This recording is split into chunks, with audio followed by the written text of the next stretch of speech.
Assalamualaikum warahmatullahi wabarakatuh. Halo teman-teman semua, selamat pagi, selamat siang, dan selamat malam dimanapun teman-teman semua berada. Ya, jumpa lagi ya teman-teman semua di mata kuliah yang baru ini ya, di mata kuliah Financial Foundation bersama saya Era Trihanita Saputra. Pada semester ini ya teman-teman semua, dan di mata kuliah ini Financial Foundation kita akan ya belajar tentang ruang lingkup keuangan dasar. Hal-hal apa saja yang perlu teman-teman siapkan dan apa saja yang perlu teman-teman berlatih ya begitu untuk menghadapi tantangan di dunia keuangan. Nah, yang pertama kali ya teman-teman semua kita akan ya diskusi dulu tentang RPS ya selama satu semester ke depan ya. Nah, di mata kuliah keuangan ini nanti kita lebih dititik beratkan membahas keuangan pada lingkup UMKM. Namun tidak menutup kemungkinan ya teman-teman semua, kita juga akan membahas keuangan dari segi perusahaan besar. Oke. Pokok bahasan ya yang akan kita diskusikan pada kali ini adalah yang pertama tentang kontrak kuliah dan RPS. Apa saja ya ketentuan-ketentuan yang harus kita sepakati bersama selama satu semester. Lalu yang kedua, karena di mata kuliah ini tidak hanya sekedar teman-teman semua paham dan mempraktekkan di dunia lapangan, namun alangkah lebih baiknya ya teman-teman dapat berdiskusi juga secara kelompok dalam bentuk project seperti itu. Lalu yang ketiga, kita akan membahas sedikit ya. Ruang lingkup keuangan dasar itu membahas dan belajar tentang apa saja.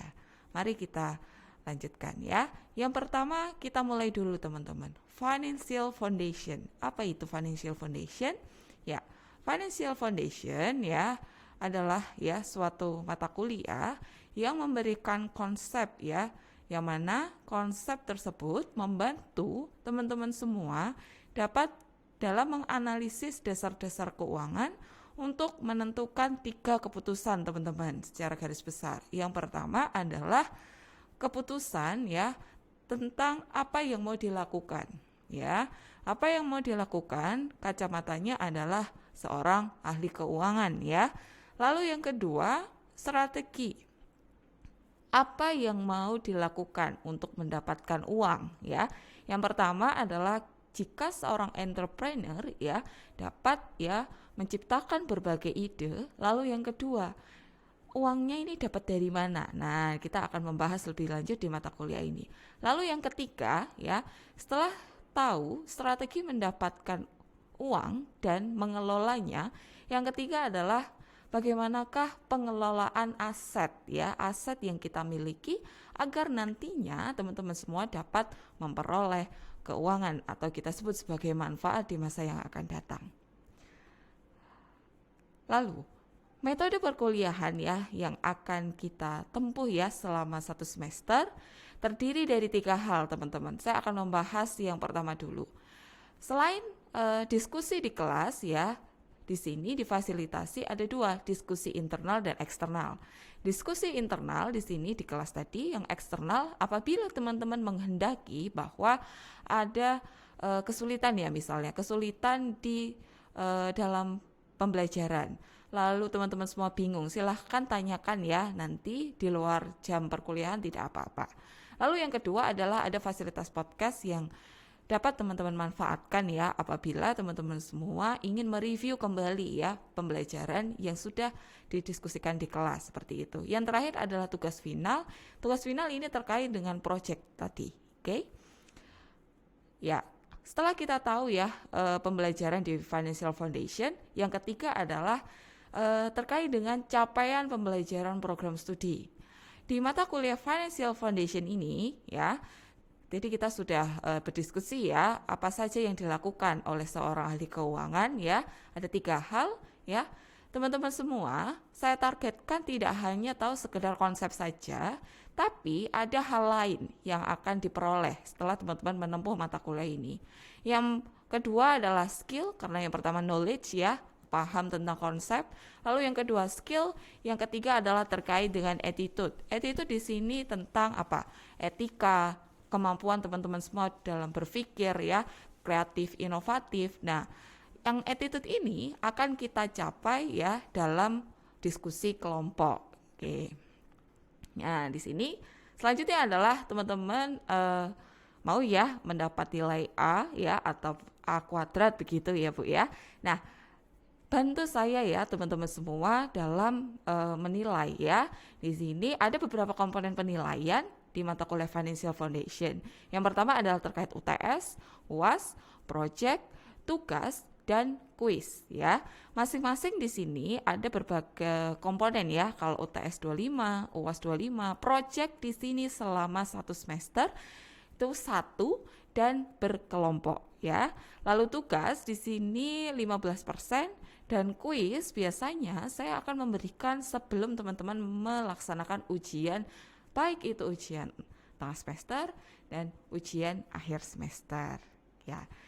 Oke. Kita sebelumnya sudah membahas ya deskripsi tentang mata kuliah Financial Foundation, lalu apa saja yang perlu teman-teman perhatikan apabila teman-teman target nilai A, lalu teman-teman semua juga sudah tahu ya tentang capaian ya di mata kuliah Financial Foundation. Lalu kita masuk ya ke dalam konten. Konten di sini adalah berbagai ringkasan yang akan kita bahas selama 1 semester. Kita mulai dari what is finance ya. What is finance di sini ya berbicara tentang ruang lingkup keuangan ya. Apa saja yang perlu disiapkan oleh ya fresh graduate ya misalnya yang ingin ya berkarir di dunia keuangan misalnya. Apa saja yang perlu dipersiapkan ya bagi seseorang yang memiliki bisnis ya atau entrepreneur yang memiliki karyawan yang di bidang keuangan katakanlah. Strategi apa saja agar ya karyawan tersebut mampu membantu ya pemilik usaha untuk mencapai laba yang diinginkan. Yang kedua, setelah kita tahu topik ya tentang what is finance, yang kedua adalah laporan keuangan dan rasio. Di sini saya lebih dititik beratkan pada laporan keuangan sederhana untuk levelnya UMKM dulu. Lalu yang kedua, rasio keuangan kita tahu ya banyak sekali. Tapi di mata kuliah Financial Foundation kita belajar 2 dulu ya teman-teman, ada likuiditas dan solvabilitas.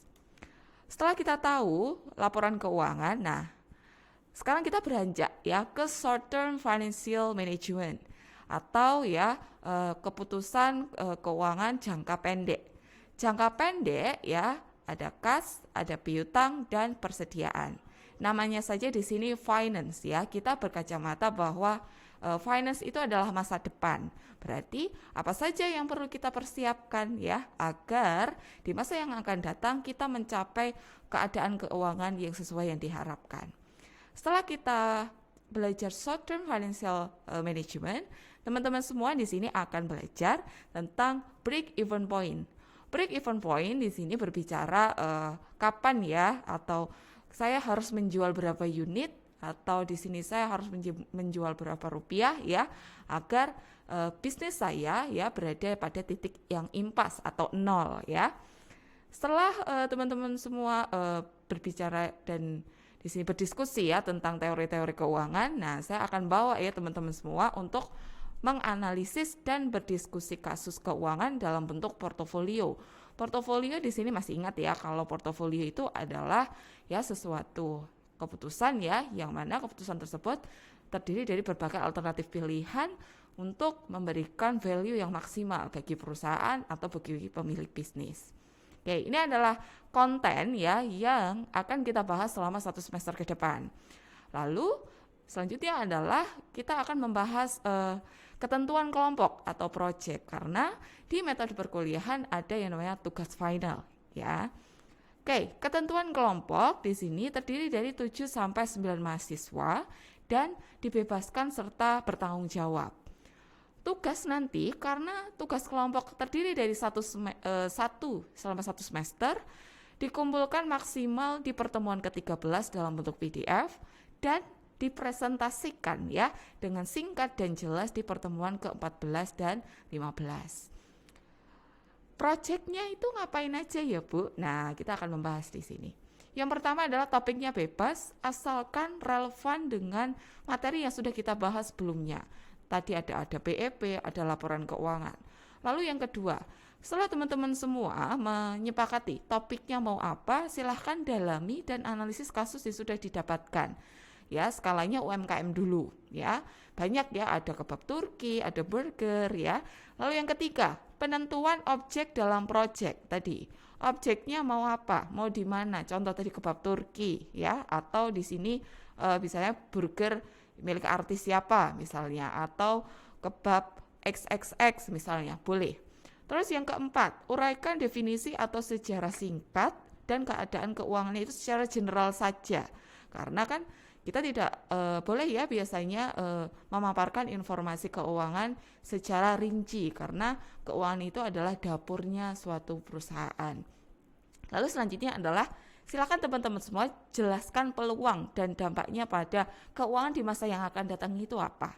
Ya, karena di sini kita berbicara finance ya, maka finance merupakan ya forecasting juga, keputusan yang akan kita ambil di mana keputusan tersebut berdampak di masa yang akan datang. Nah, ini adalah ketentuan proyek dan kelompok.